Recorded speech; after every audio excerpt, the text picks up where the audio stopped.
जय हिंद दोस्तों, स्वागत है आप सभी का।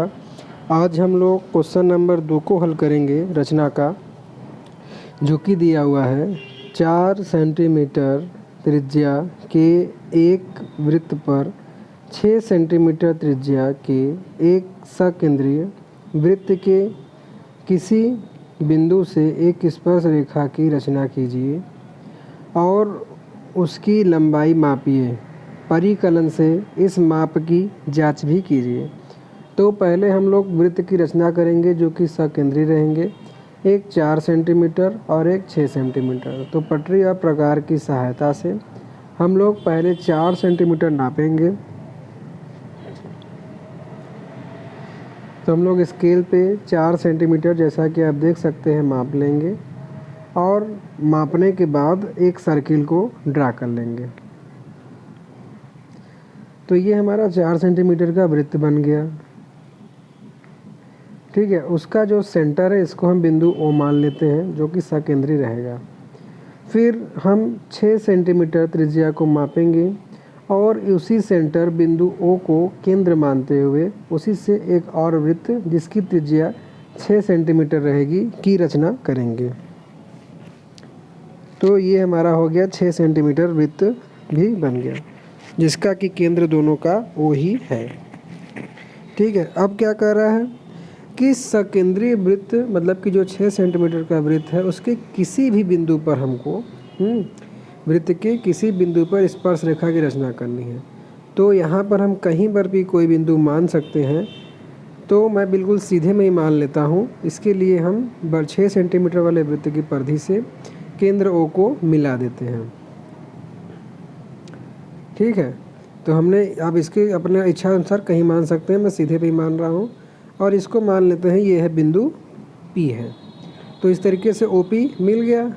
अब हमें इसका लंब समद्विभाजक करना है, जैसा कि हम लोग करते थे। तो उसके लिए ओ पी में आधे से अधिक दूरी को हम माप लेंगे और ऊपर और नीचे बिंदु ओ से चाप काटेंगे और उसी क्रम में बिंदु पी से भी हम ऊपर और नीचे चाप काटेंगे, एक दूसरे को क्रॉस करते हुए। तो इस तरीके से हमको 2 चाप मिल गए। अब उन 2 चाप से होते हुए ओपी को काटते हुए एक रेखा की हम रचना करेंगे, जिससे कि ओपी का लंब समद्विभाजक हो जाएगा। तो इस तरीके से हम लोगों ने ओपी को लंब समद्विभाजक कर दिया और ओपी को जिस बिंदु पर ये काट रहा है उसको हम बिंदु क्या मान लेंगे, बिंदु यम मान लेते हैं। तो इस तरीके से ओ एम और पी एम 2 बराबर भागों में ओ पी का लंब समद्विभाजक हो गया। अब हम ओ एम त्रिज्या लेकर एक वृत्त की रचना करेंगे। अब ओ एम त्रिज्या सही है कि नहीं, इसको हम कैसे नापेंगे, तो हम देखेंगे कि ओ एम बराबर पी एम रहेगा। ठीक है, मतलब जो वृत्त हम बनाएंगे वो बिंदु ओ और पी दोनों से होकर जाएगा, जैसा कि आप देख सकते हैं।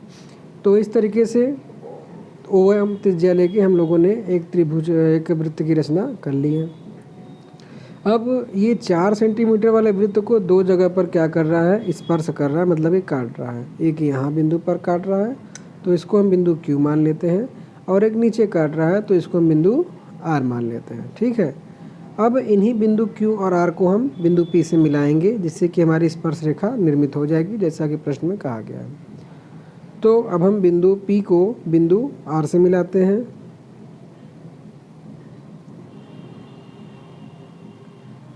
इस तरीके से पी आर स्पर्श रेखा बन गई। फिर बिंदु पी को बिंदु क्यू से मिलाते हैं। इस तरीके से पी क्यू स्पर्श रेखा बन गई और हमारा रचना कंप्लीट हो गया।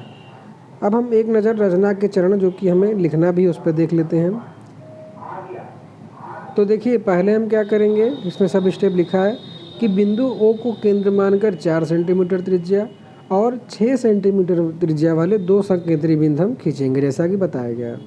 फिर बड़े वृत्त की परिधि पर एक बिंदु P अंकित करेंगे। फिर OP का लंब समद्विभाजक खींचा जो OP को बिंदु M पर काटता है। फिर M को केंद्र मानकर तथा OM त्रिज्या लेकर वृत्त खींचा जो छोटे वृत्त में बिंदु Q और R पर प्रतिच्छेद करता है, मतलब 4 सेंटीमीटर त्रिज्या। फिर PQ और PR को मिलाया। इस प्रकार PQ और PR छोटे वृत्त की 2 अभिष्ट स्पर्श रेखाएं प्राप्त हुई। अभी इसका परिकलन करेंगे तो इसका माप यही आएगा 4.5, तो मैंने इसमें पहले ही लिख दिया है। ठीक है, तो ये हो गया आपका रचना का चरण और ये है आपका रचना, दोनों चीज़ हो गए आपके फाइनल। अब ये वृत्त बन गया। ठीक है, अब इसका हमें परिकलन करना है। तो देखिए होगा क्या कि इसमें OM OP क्या है, ये वृत्त की, छोटे वृत्त की त्रिज्या है ना।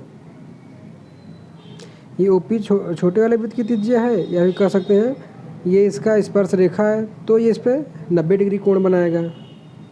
ठीक है, तो इसके लिए क्या करेंगे कि बिंदु O से और बिंदु Q को हम मिला देंगे, क्योंकि हमको परिकलन भी करना है। और इसको हम नाप भी सकते हैं पहले। तो देखिए नापेंगे तो कितना आ रहा है, 4.5 के लगभग आ रहा है PR, और 4.5 के लगभग आ रहा है PQ, जो कि परिकलन में हमारा इतना लगभग आएगा। तो मैं जो आपको बता रहा था उसको हम सिद्ध करने के लिए परिकलन से क्या करेंगे कि देखिए OM जो है, OQ जो है 4 सेंटीमीटर वाले वृत्त की त्रिज्या है, और PQ क्या है, PQ स्पर्श रेखा है। तो त्रिज्या स्पर्श रेखा पर क्या होती है, लंब होती है। ठीक है, देखिए इसकी त्रिज्या हो गई और ये इसकी स्पर्श रेखा हो गई, ये लंब होती है, तो ये क्या हो गया, ये हो गया आपका 90 डिग्री का कोण बन रहा है। अगर ऐसे भी समझ सकते हैं। दूसरा चीज़, अगर OM त्रिज्या वाला देखेंगे तो यहाँ पर OP जो वृत्त का व्यास है इसको 2 वृत्तों में बांटता है, और अर्धवृत्त में बना कोण 90 डिग्री होता है। तो इससे भी आप समझ सकते हैं कैसे 90 डिग्री कोण हुआ। और इस तरीके से आपका यहाँ पर PQO जो है समकोण त्रिभुज बन रहा है, जिसमें OQ 4 सेंटीमीटर, OP 6 सेंटीमीटर है, और PQ हमको ज्ञात करना है। ठीक है,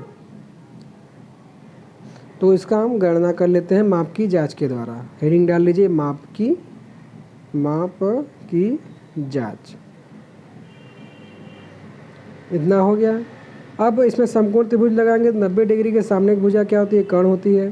तो यहाँ से OP का वर्ग बराबर OQ का वर्ग प्लस PQ का वर्ग हो जाएगा, और सबका मान रख देते हैं। तो OP बराबर दिया हुआ है, हमें PQ का मान निकालना, तो PQ square is equal to OP का स्क्वायर माइनस OQ का स्क्वायर हो जाएगा। और OP बराबर दिया है 4 सेंटीमीटर का स्क्वायर हो जाएगा, माइनस OQ का मान है 6। ये गलत हो गया, OP बराबर नीचे है ना, तो 6 है। हाँ, तो OP की जगह हम 6 रखेंगे। इसको काट के फिर लिखते हैं। तो OP की जगह हो जाएगा 6 का स्क्वायर माइनस OQ की जगह हो जाएगा 4 का स्क्वायर। 6 का स्क्वायर 36 माइनस 4 का स्क्वायर 16, 36 में से 16 गया, तो PQ का स्क्वायर बराबर हो जाएगा 20, और PQ बराबर हो जाएगा करनी में 20। ठीक है, जैसा कि हम जानते हैं 25 का वर्ग होता है 5, तो इस 20 का इससे कम होगा, जो कि लगभग होता है 4.47 के। और इसको अगर दशमलव के 1 अंक तक हम लेंगे तो 4.5 सेंटीमीटर क्या हो जाएगा, लगभग हो जाएगा। और इस हिसाब से जैसा हम लोगों ने नापा था परिकलन से बिल्कुल इतना ही मान आ रहा है। तो दोस्तों इस तरीके से हमारा दूसरा नंबर पे क्वेश्चन सॉल्व हो जाता है। आशा करता हूँ बताया गया सवाल आपको समझ में आया होगा। तो प्लीज़ वीडियो को लाइक, चैनल को सब्सक्राइब कीजिएगा। अगर कोई भी समस्या हो तो कमेंट बॉक्स में पूछ सकते हैं। सो थैंक्स फॉर वॉचिंग, धन्यवाद।